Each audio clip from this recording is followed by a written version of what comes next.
So I'm in the middle of working on something with Manus AI, and it sort of dawned on me that this is an undervalued, or at least an AI tool that I don't see talked about a lot. In this video, I want to just cover a little project that I'm working on and just show you how I see Manus, and maybe we can explore it later in the future. Remember, Frontier Friend is all about learning together. A lot of the stuff that I'll be doing is experimenting with AI tools and sharing that process along the way. It's actually working on something in the background right now, so this screen might refresh and show you something totally different as I talk. But Manus was one of the tools I sort of got into late in the AI game, if I can even say that. Is that a fair thing to say in the year 2026? And it was right after I started testing it and going, oh, Manus is pretty cool. It got acquired by Facebook or Meta, and a lot of people just had this distaste immediately for it and canceled their accounts. You know, the typical sort of pushback when a brand like Meta comes into the space and acquires a product. I've always really liked the user interface of Manus. It always feels like it's a tool I can work with and that it's getting work done.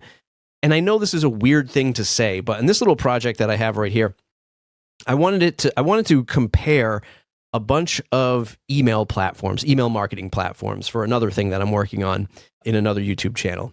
And I have a list of providers here: MailChimp, ActiveCampaign, Constant Contact, etc.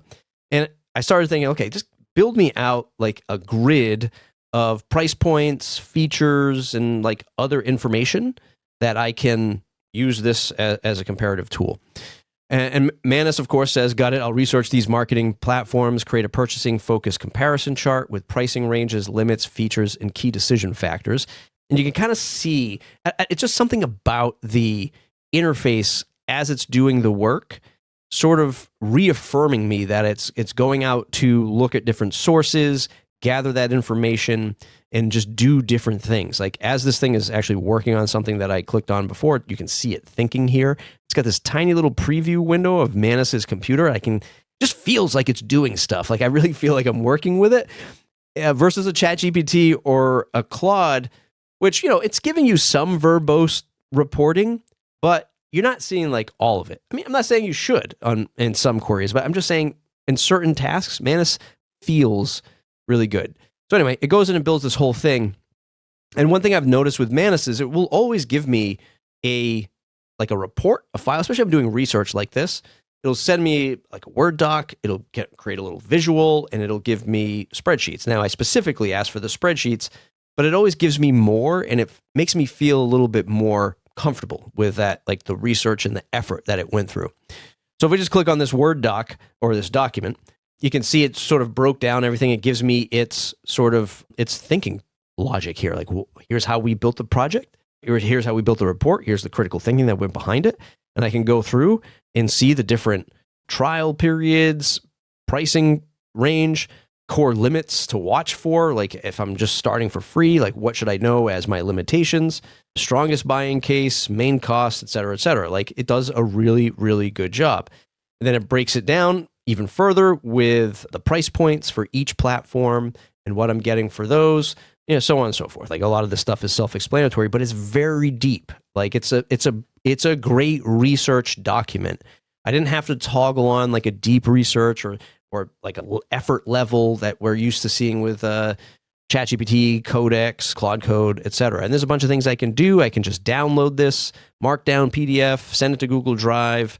It's just nice. I like it for these longer tasks. And then when it was done doing all that research, it asked me, it just prompted me and said, hey, do you want to turn this into a website that you could share with other people? And I was like, yeah, let me just try it. Like it wasn't my intent. Let me just see what happens next and how Manus handles this task. So it's actually building something in the background. I can't click to preview it right now, but I do have the public facing website, which I'll try to link in the comments of this video. And this is what it looks like. So it took all of that data and created a really slick page. Like this is the kind of like design that I'm always trying to figure out how to prompt and build in like other apps and other AI apps to build sort of like these landing pages. It just knocked it out of the park. Now, the design is subjective. It might not be for everybody, but it's giving me all of the information. And not only did it like build a website, at first I was thinking like, oh, it's just going to build me a text-based landing page with some graphs and reports, and I can share that with other people publicly, and it'd be kind of cool, right? And that would work for like 99% of like inter-team communication. Like if I'm just building this to research for my team, hey, check this out, public website, you can kind of see all the reports here. And I would have been fine with that. But it built this, one, really slick looking site. Two, it's visually appealing, and I can like visually understand what's happening with like these fit scores that it came up with based on a filter that I can do on the left-hand side. So if I wanted large list, low frequency, it's filtering out all of the different players that it researched and giving it to me right here with like a cool animation effect. If I just do both, just see what happens. It's not going to be able to filter both, or they just gave me those two. It gives me these three. This is really cool, and I can kind of like check this stuff off and see all this other data here, and it gives me this cool looking summary.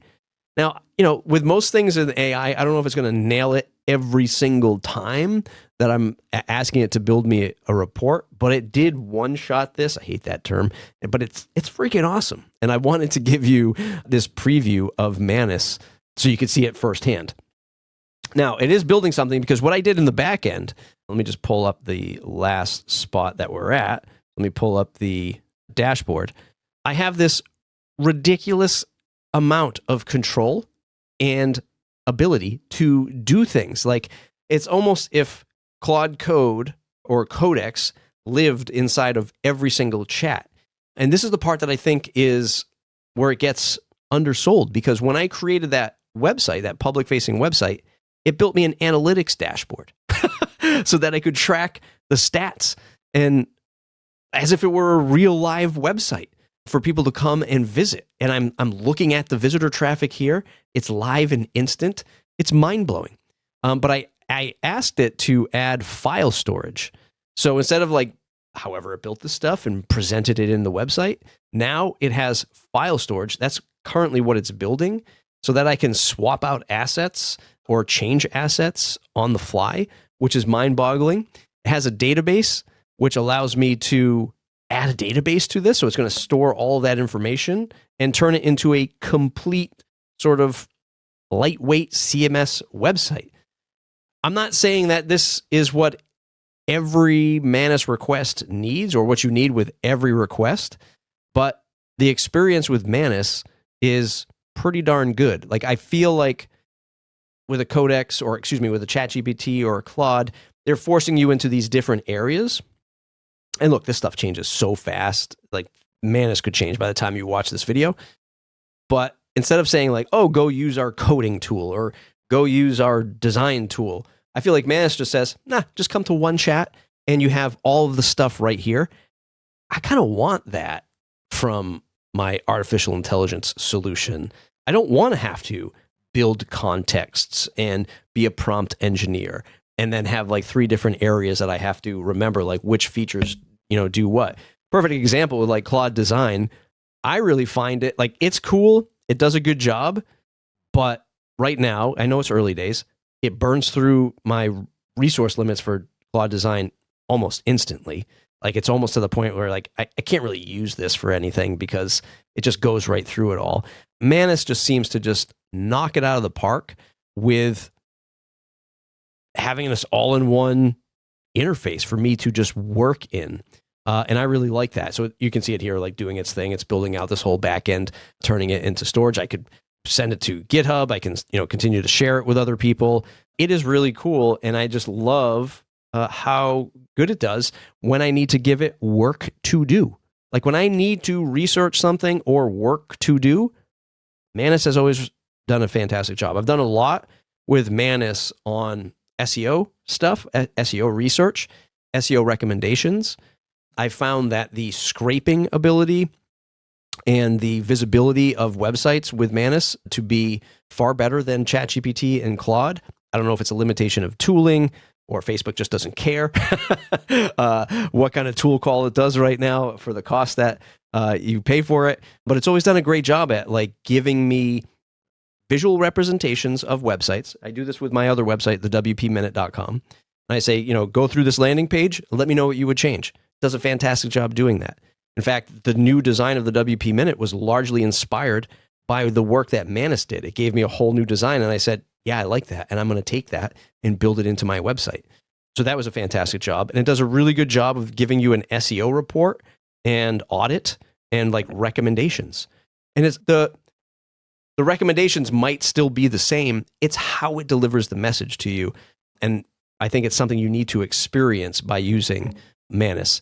This project's probably going to take a while. I probably shouldn't have got so crazy and clicked on the add a database and add file storage to such a simple example like this. But I can't complain with what it did in terms of this research. I mean, this research and this website took 10 minutes for it to like finally complete and do everything. It's really good. It's really cool. So I just wanted to hop in here and have you check out Manus if you haven't checked it out. It seems like a really cool tool. It seems like something that is undervalued or not talked about enough in the space. I know it's meta, but it's working pretty good for me. The native app on the iPhone is good. There's a ton of other features like agents and stuff, which I haven't even explored yet. Check it out. I'll link it up in the description below. Thanks for watching. Thumbs up if you like the video. Subscribe to the channel if you want more. It's your Frontier friend. We're learning all of this stuff together. I'll see you in the next video.